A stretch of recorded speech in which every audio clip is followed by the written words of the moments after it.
Hi friends, ఈ వీడియోలో మినపవడలు పైన క్రిస్పీగా లోపల సాఫ్ట్గా ఉండేటట్టు ఎలా చేసుకోవాలో చూద్దాం. దానికోసమని ఒక 5 పచ్చిమిర్చి అలాగే 2 ఇంచుల అల్లాన్ని కట్ చేసుకుని వేసుకున్నాను.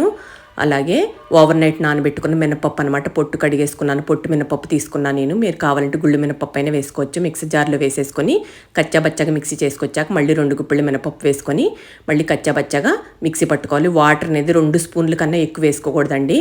మొత్తం మినపప్పుని ఈ విధంగానే కొంచెం బరగ్గానే రుబ్బుకోవాలన్నమాట. ఇప్పుడు ఇందులో రుచికి సరిపడ సాల్ట్, కట్ చేసుకున్న ఉల్లి, కరివేపాకు, కొత్తిమీర వేసేసుకోవాలి. అలాగే 1 స్పూన్ జీలకర్ర కూడా వేసుకొని బాగా అంతా కలిసేట్టు కలుపుకొని ఉప్పు సరిపోయిందో లేదో చూసుకొని ఇప్పుడు వాటర్లో చేయిని ఈ విధంగా తడుపుకొని ఈ విధంగా ఫింగర్స్ మీద వడలాగా ఈ విధంగా ప్రిపేర్ చేసేసుకోవాలి. చేసుకొని డీప్ ఫ్రైకి సరిపడ ఆయిల్ స్టవ్ మీద పెట్టేసుకొని ఆయిల్ హీట్ అయ్యాక ఇలాగ అన్ని వడల్ని ఈ విధంగానే వేసేసుకుంటున్నాను. మీరు దేవుడికి ప్రసాదంగా పెట్టుకునేటట్టయితే ఉల్లిపాయలు స్కిప్ చేసేయండి. ఈ సంక్రాంతి పండగకి అందరూ ప్రిపేర్ చేసుకుంటారండి. మీరు కూడా ఒకసారి ఇలా ట్రై చేయండి. డీప్ ఫ్రైకి సరిపడా ఆయిల్లో వేసేసుకున్నాక ఇట్లా గోల్డెన్ బ్రౌన్ కలర్ వచ్చేదాకా వేయించుకొని టిష్యూ పేపర్ వేసిన ప్లేట్లోకి తీసేసుకోవాలి. అందరూ ఎంతో ఇష్టంగా తింటారు. ఈ సంక్రాంతి పండగ మీరు కూడా ట్రై చేయండి. బాగుంది మమ్మీ.